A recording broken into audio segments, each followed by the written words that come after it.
when it comes to public transportation, It doesn't go many places. Milwaukee's downtown streetcar loop is limited. It has to go somewhere.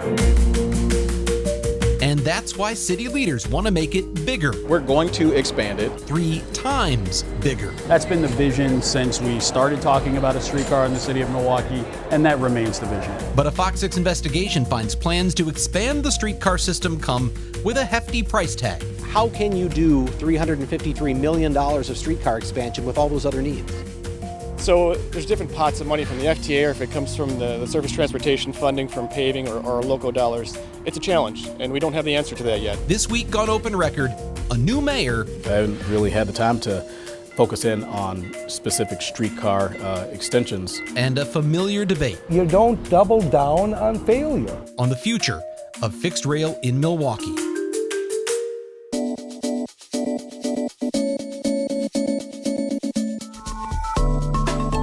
From the FOX 6 studios, this is Open Record. We are investigative reporters breaking down the big stories, what it took to get them, taking you behind the scenes. It's the stuff we couldn't tell you on TV. I'm Brian Polson, and my co-host this week are Open Record's executive producer, Sarah Smith. Hi, Sarah. Hi.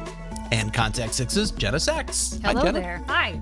We are recording this episode on Wednesday, June 7th for release on Thursday, June 8th, and both nights, the 7th and 8th, FOX 6 investigator stories are coming out related to the Hop streetcar. Tonight, we're going to be talking about what we found among more than 1,000 emails at City Hall that detail plans to expand the streetcar. And tomorrow night, we're going to look at how the city is plugging a hole in the budget for operating the streetcar and whether or not the city ever plans to start charging a fare to ride. So those are the things coming up over the next couple of nights. So speaking of those emails, how did you come in possession of those? When did you request them? And has this been in the works for a while? Yeah, and this is something that we really don't talk about in either of those stories is the process. This all goes back to November of 2022. So what is this now? 7 months ago. And it had been a little less than a year at that time since former Mayor Tom Barrett had resigned. He took a U.S. ambassadorship to Luxembourg, and everybody knows that the streetcar had been Tom Barrett's baby. I mean, it was really associated as kind of his project. He championed it for many, many years. And so the question was, in my mind, once he was gone, what would happen to plans to expand the streetcar, to sort of the aggressive efforts to take this thing further? It's been controversial politically for a long time. And so it had been almost a year since he had stepped down. And my thought was, let's take a look at what's in sort of some of those private discussions, or not private, they're public, but what's happening behind the scenes, because they weren't talking about it in public meetings until the fall of 2022. Just before I sent this request, it was budget time, and the Department of Public Works has to come up and defend what their budget is and how they're spending their money. And there were some aldermen who asked questions about how they were paying for operations and whether or not it was time to maybe cut the streetcar's budget. And that got me thinking again about, while they're discussing all of that, are they still planning to expand this thing? So when you file open records requests, it doesn't always happen. You don't get them the next day, typically. It usually takes a long time. And that was the case with this as well. It was a prolonged time. So how, the process of getting those, can you tell people a little bit about that and how long it actually took and kind of the nudging that it took? Yeah, I mean, it shouldn't take a long time, right. Although it does depend on the kind of request and the number of records you're talking about. So there's always a sense of being reasonable that, okay, if I'm asking for a large volume of records, it could take some time to produce. But every public agency has to have someone who is assigned to fulfill open records requests. It's under state law. It is part of their primary duties. It's not an extra. It's not a favor we're asking. This is part of what they are supposed to do. And Department of Public Works, on this very issue, the streetcar, had been slow about releasing records in the past. So I anticipated this one might take a little bit of time. And to try to minimize that, we tried to be very specific. I didn't say I want every record related to the streetcar. That would be insane.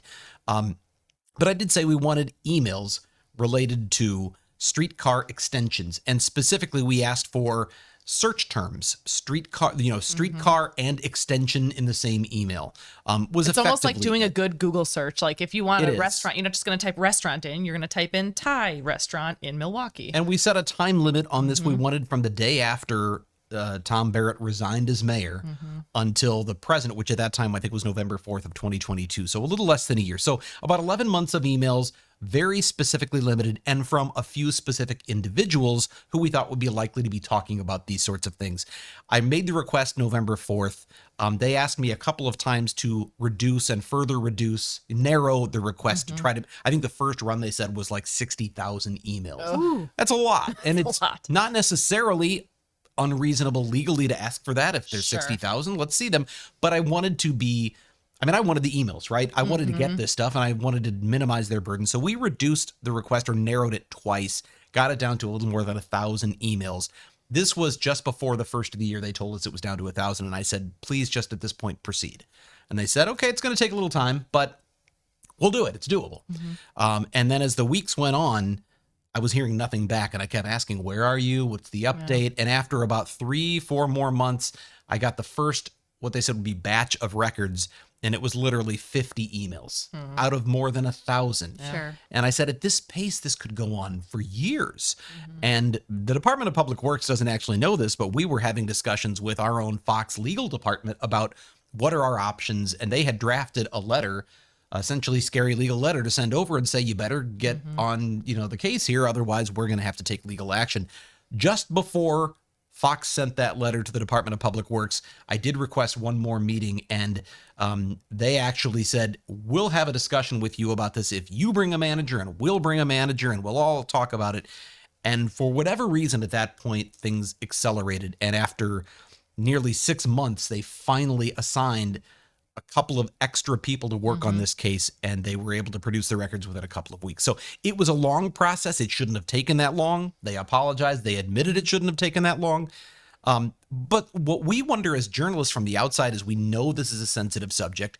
They know I've reported on it in ways in the past that maybe weren't the way they would want it to be reported because we were talking about things that weren't being sort of shared transparently with the public. And so you wonder, are they slow playing this? Are they doing this intentionally to withhold records that they don't want us to see? And I can't say if that is or isn't the case, but obviously we wanted to get this information out there, and now we have it. So there's stories coming out in the air. So more than 1,000 emails is obviously a lot to It sure comb is. through. When you started going through those records page by page, what stood out to you? What became your focus for the story? Well, you never know in those emails if you're going to get sort of very personal discussions where people are being a little flippant and saying something that's like a wow, gotcha moment. There wasn't anything like that in there. And I do think government officials, especially those who get a lot of public records requests from people like me, have gotten smart about not being too casual in email. So it's mostly business. But what was very clear in looking at these records was there hasn't been a day, a week, a month where the Department of Public Works and city officials haven't been discussing or preparing for what the future of the streetcar looks like, talking about how to go out and get federal grants, design plans, things like that. So streetcar expansions have been a constant behind the scenes discussion. But what really stands out to me is when you contrast that with the public discussion. I follow Legistar, which is the city of Milwaukee's sort of meeting system where you can see what's being discussed in public meetings. And the streetcar rarely, if ever, comes up at all in a public meeting where any taxpayer could come and hear what they're talking about. It has only been through our open records request that we've been able to find out that the city has plans to spend hundreds of millions of dollars on expanding the streetcar. And what this particular set of records showed is they've really been struggling to get the money. They've submitted for federal grants a number of times, more than a dozen times in the last 14 years. And they almost always get rejected for that money or someone else beats them out. There's only one time in the last 14 years the city has actually secured a federal grant for a streetcar extension, and it's the line that's currently under construction, the lakefront line that will connect to the Couture high rise. And that one has even been sort of a questionable thing because it's been delayed so long. They've had to go back to Congress and go to Congresswoman Gwen Moore and Senator Tammy Baldwin and say, can you get something in the budget to give us an extension because we haven't spent all the money yet. We're waiting on the construction of this building. Well, Oh, go ahead. I was going to ask about, for people who haven't followed this as closely as you have, what is the current state of the streetcar? Where does it run, and where do they want to expand That's it to? a great question, and I'm The glad you brought background that would up. be good. Yeah, it's so the streetcar is it's a fixed rail modern system that the whole concept behind it when it was first proposed by Mayor Barrett and others many years ago was that buses, the routes can change sometimes depending on demand or depending on money, whatever it might be. Routes can change at any time. So when you put in a fixed rail system, the idea is that you will spur economic development along that line because the people who are investing in it know it's not going anywhere. And the city, the supporters of this would say they've seen that kind of economic development since the first 2 mile loop went in. There's some debate and dispute over whether or not that development would have happened anyway, because it's happening in other parts of downtown. Look at the Deer District. Look at the new Trade Hotel that just went in. That's nowhere near the streetcar line. But supporters would say you've seen development on the line. That 2 mile line goes from the intermodal station where the Greyhound bus station is and the Amtrak train comes in. From there, it goes east to Milwaukee Public Market, and then north from there along Milwaukee Street, and then it goes north and south on 2 different streets, Broadway and Milwaukee, up to Cathedral Square. And then east and northeast from Cathedral Square, I think it goes up Jackson and then eventually over to Burns Commons, which is kind of on the lower east side. There's some residential areas there. So it goes about 2 miles north to south. The complete loop, if you followed it in a round trip, would be about 4 miles long. But it doesn't go to Potawatomi, for instance, which is a major sponsor of the streetcar. It doesn't go to the ballpark. It doesn't go to Fiserv Forum or the Deer District, the airport. A lot of people say if it went to these other places, they would find it more useful. But because the sort of so-called starter loop, as many people have referred to it, is limited, many people just don't see it as anything more than a novelty. They've ridden it once and they go, okay, have seen that. I don't really need to ride it because I don't live in Burns Commons or near there. And I don't need to go from the intermodal station to the public market. So $353 million for expansions. But I also heard you say they aren't sitting on a pile of money. They are struggling to cover that money, have been rejected or not approved for federal loans and grants. So how does the city, in your emails that you had read, how did the city say they plan to pay for it? I think that right now they don't have the answer to that. And that's the challenge. But they're essentially saying we're not going to stop trying. We're going to keep looking for different pots of money to do this. And when you go back to, you said, Jenna, you asked, where does it go now or where is it now? When I talk to people, every time I do one of these stories, I go out and I just want to ask people downtown, what do you think of this? And almost to a person, what I get from people is, oh, it seems really great. It's not that they're anti-streetcar, but they go, I just don't ride it because it doesn't go where I need to go. Mm-hmm. But if you say, what if it went to Fiserv? What if it went to, some of these other places that you might want to, the theater district or other places? People go, oh, that'd be great. I would love that. So the catch-22 they seem to be in is if it went to more places, more people are saying they'd ride it, but to get to more places, it's extremely expensive. And how do you justify that kind of cost at a time when the city is talking about being in sort of a fiscal crisis? So you asked, where's that money going to come from? First, they need federal grants to pay for a large portion of it, but they're facing another major headwind now, which is local money is also a question. They've promised from the beginning, we're not going to use property taxes to pay for this. So they can't just raise your taxes to pay for the streetcar. So that means they have to be creative. And what they've done in the past is use tax increment financing. So there are special districts downtown where they can essentially say, we're going to use money that will be created by the development around the streetcar to pay back whatever borrowing we do for the streetcar. But Republicans in Madison have said, we don't want you to do it that way. We think that's a poor use of taxpayer dollars. And so they've actually put in a prohibition against the use of that in the shared revenue bill that's currently being debated. So if that shared revenue bill, which the city says they need to survive, if that's approved in its current form, the city won't be able to generate local money through TIF districts. If they can't do it through property taxes, then they have a real struggle getting local money to pay for this. You know, this is one I feel like you could make a really compelling argument for or against the streetcar, because right now, as you mentioned in your story, ridership is not where they projected it would be. Actually, it's been down since the pandemic. On the other hand, as you've already mentioned, you've got a group of people saying this could be really great if it went to more places, which requires money. Can you tell us a bit about the ridership side of this and why this plays in? Well, I think it's interesting, too, when you look at this system and compare it to other similar systems. Kansas City has a very, I think they would call, successful streetcar system.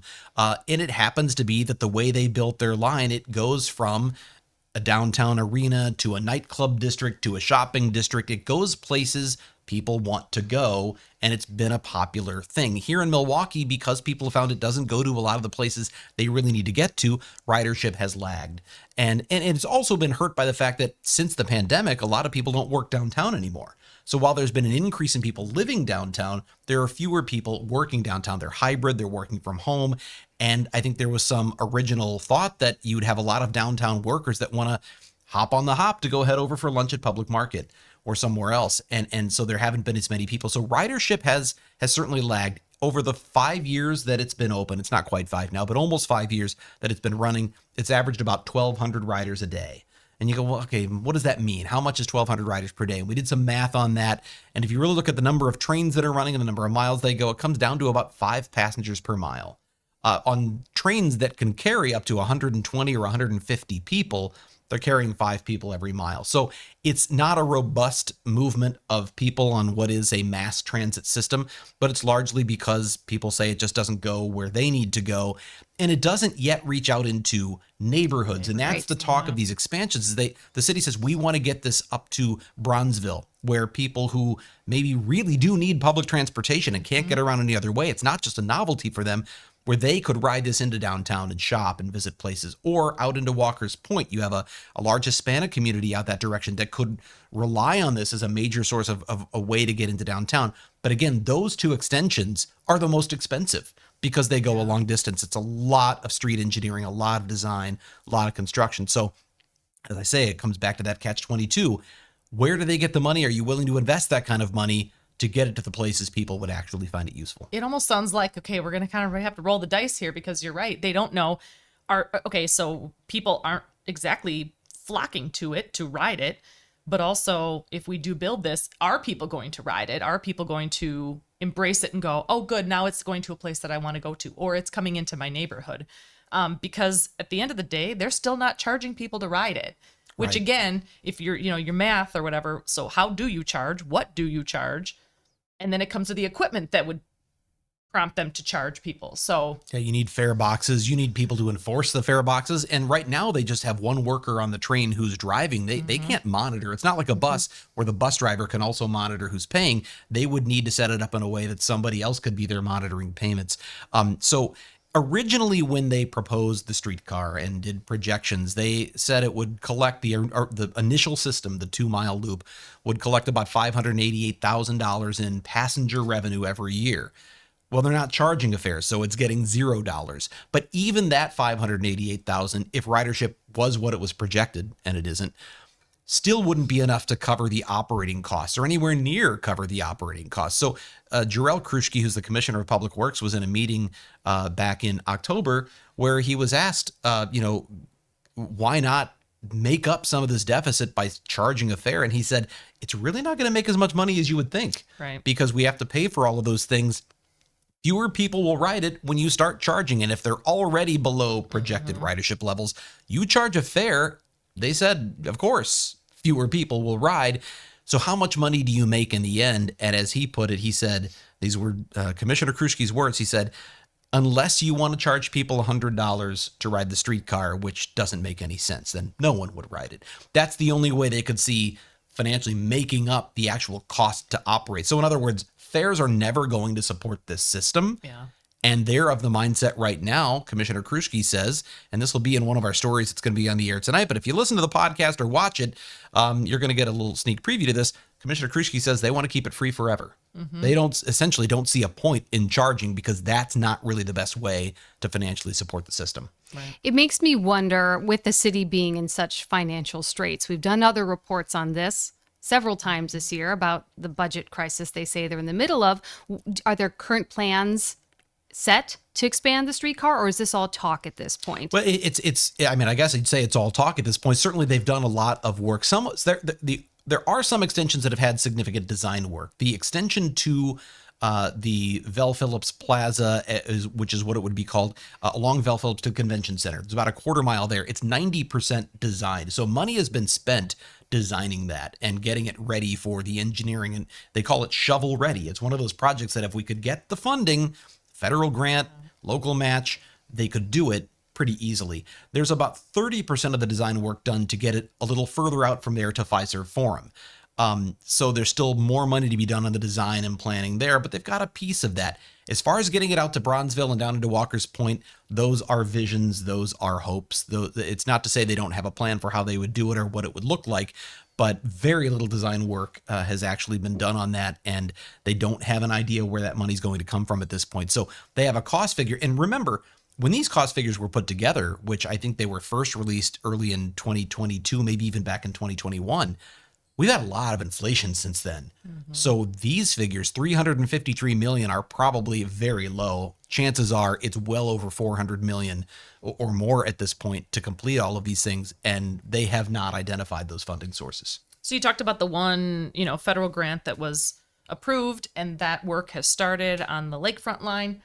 When is that expected? Because it's not open now. When is that expected? It's not. If you drive in the area along Michigan, down near the U.S. Bank building and where the Couture is under construction, you can see that tall building that's being built. You'll also see that there are some tracks in the ground or some portions where they're still laying tracks. They're building it, but it's been one of those where, how one construction delay can hold up another construction project, and waiting on the Couture, which has had a lot of delays, has held this line up. Well, this line, the lakefront line, it's not very long. It goes from the current line out to the lakefront, but it's a very small loop, but it will connect people to things like the Art Museum and Discovery World and the lakefront, which they see as a potential real boon to attracting riders. But it's been waiting, and that grant was approved in 2015. It's 2023. Yeah, they still haven't spent all the money. So they have had to go back to Congress and ask for these extensions so that they don't lose the money. And now the deadline is they have to have all the contractors paid by the end of August. If they're not paid by the end of August, they lose $1.4 million. So that's money that obviously they want to hang on to. Just because it's paid for by the end of August doesn't mean it'll be ready to have people ride it. So they're saying it'll be passenger ready by Halloween. Although there have been a lot of times they said it'll be ready by this date and this date, and it hasn't been. So we'll see. But right now their hope is to have that ready by Halloween. The Couture will still be under construction. So it'll be kind of strange because they're going to have a train that runs to a building that's still Not under finished. construction. Yeah, I'm not sure how that's going to work, but I guess we'll wait and see. And that's time for us to go off the record. This is the part of the podcast where we get a little more casual and have a little fun by answering a question for which we have done absolutely no preparation, except for executive producer Sarah Smith, who's doing all that prep work. What do you have for us? How long do you delay before you pack for vacation? Yeah, right. No, we're going to talk about hot dogs. No, I'm just kidding. If you want again? No. I will say that after our hot dog talk last week, I did have a hot dog. Got a hot dog. Yeah, no, that's fools. Anyway, okay. What's something you had to do when you were younger that you're so glad you don't have to do anymore? And it can be something like really deep. Like I saw this question, someone had posted on Twitter, and I clicked on some of the responses or to see the responses, and some were really deep. Like, I'm so glad I don't have to be a people pleaser anymore. Because when you're younger, all you want to do is have everyone like you. I feel like that's all I do is I'm a people pleaser. Well, right. I don't think that's changed. Oh, really? So people say they've kind of aged out of it. It's funny you say, you think like you go out and confront people with the microphone. You don't seem like you're pleasing people to me. So I know I have this like dual side, but I feel like I'm constantly trying to please everyone around me, which drives me crazy. And then so that one. But or it could be something as simple as like algebra homework. So I'm glad that I don't have to do homework. But I mean, work feels like it's constantly homework. So I don't know. Deadlines. The deadlines didn't go away. No, in fact, I talk about this job a lot with people when they ask what I do, and I try to explain what does it mean to be an investigative reporter. I said all it really means is instead of doing nightly homework assignments, I do term papers. Oh, and yeah. all I do are term You papers. do long-term projects, and you know how term papers, you can kind of set them aside for a few nights and have a good time. Absolutely. But that pressure builds. Yep. And so I feel like I constantly have that pressure, but I have the joy of not having to have a daily homework assignment. So I guess that's nice, but that doesn't feel like it really answers your It's question. funny because I thought, and I was like, oh, I'm so glad I don't have to do group projects anymore. Literally all I do at all work you is do group is group projects. So projects. I was like, that's not the answer. Jenna, Well, do you I have kind of something? agree with what she said. I find that I care a lot less about what other people think, and that makes me happier Yes. in general. I don't know why that's me and not you, Brian. Why you but don't I've care lost what- that sensitivity or something. I think having young kids has a lot to do with it. You just Yeah. don't have time. To But care. Yeah. yeah. You're busy and you just got to do your thing. Yeah. Right. And I feel like there Yeah. were classes I was required to take that I wasn't that into. AP stats. Sorry, Mr. Bailey. There were just classes that I really did not enjoy sitting through. They were just sending a link not to my Mr. stuff. Bailey. He was a Totally. really great teacher and he tried really hard to make it interesting. I just wasn't. It wasn't my thing. But, I think about chores. Like my chore growing up was always cleaning the stairs. So I had to vacuum the stairs and then we had wood on the end. So I had to polish the wood and then clean the railings. Like the banisters. or Oh something. yeah, I had the little the pine saw or whatever, and yeah. I'd clean it, and then I had to do have the railings. the kind of stairs with the little runner down the middle and then the wood Yeah. on the sides. I vacuum up the corners. I You don't- never do the I wood? don't You don't- polish them. No. Oh yeah, that was my job. So whenever I go home and I see the railing, I think about wiping all the dust off every single railing, and I don't have that in my house anymore. My kids are going to suddenly have a new chore. Jenna says you're supposed to polish these. I don't know if you Watch this do that. link. Yeah. What about Yeah, you? I Did you think have something in mind when you asked this? No, I mean, I think about how if I want, like last night, I had breakfast for dinner after we were running sports, kids to sports and activities. I didn't really want regular food. I was like, I'm going to make some eggs and some bacon. And I did it because I'm an adult. But when you're a kid, sometimes you don't always have that luxury of like picking what you want to eat. Sometimes you just have to eat whatever mom or dad or whoever make, and that's the answer. Also, I don't eat my vegetables if I don't want to. I mean, that's like an autonomy thing that I love. Yeah, the freedom to go. That's just what I'm going to do, and Right. no one's going to tell me that. Well, and that I or when can't. my kids go, oh, why don't I get to do that? You'll get to do that, sir, when you're an adult. I feel like I'd be better at the reverse of this question. Like, what do you have to do now Oh, yeah, that you that you- didn't that have you- to do as a oh. kid that you How long is this wouldn't miss? podcast? I could list 50 things. Along those lines, I think it's about being an adult and having a job. And I want to buy this thing. I'm going to go and buy it. Yeah. I'm not going to ask anybody. Yeah, That's you don't have That's to. true. I mean, your allowance is kind of like as a kid, that's your salary or your paycheck, and if you want to buy it, you buy it. I just think, like, in terms of things, I say I hate. Actually, I lied. Now I have to ask Jazz, hey, can I buy this? See, you're married now. Yeah, you yeah. have a new boss, an additional boss. I wonder if, like, I hated folding laundry, but I still But I have to do. fold laundry. Yeah. So it's not like I've gotten out of that. Is there anything I'm really struggling? Is there anything I had to do as a kid that I don't have to do now? And I guess, like you said, I don't have to ask for permission. I can just do it, except I'm Kale's same boat. I've got to consult with Denise, and that's not even because she's like the tough boss, but you're in a partnership. Hey, right. is this, Do you make have a sense? thing where Does you're like, this- if it's a purchase over a certain amount of money, then you have to talk about it? well, Or is it like, if you want to okay. buy a $20 pair of pants, are you like, Denise, can I buy a $20 pair of pants? Oh, absolutely not. No, actually, Okay. this has worked out well for us because she and I both work full time and both have good jobs, and we Yes. each have 2 kids.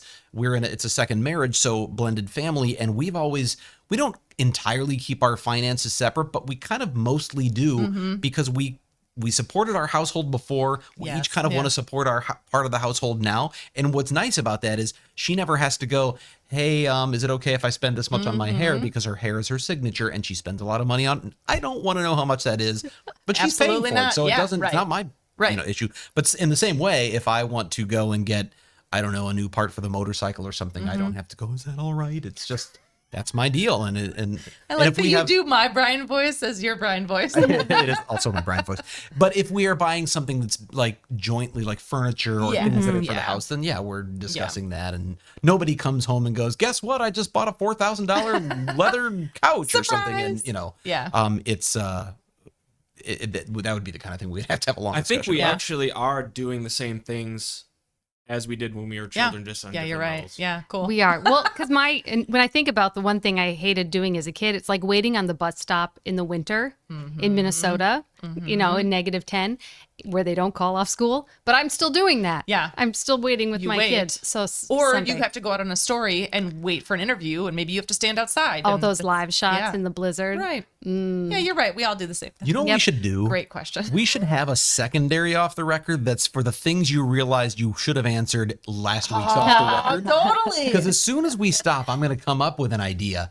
But right now, I can't think of anything that I was obligated. I mean, homework is the big one, right? I just, right. Like having to do homework. I think like there were certain classes I hated. The irony is I hated social studies and I hated like English class. And look at you now. And I was really into science and math. Yeah. And so I got into journalism, which doesn't make, it makes no sense at all. But here I am.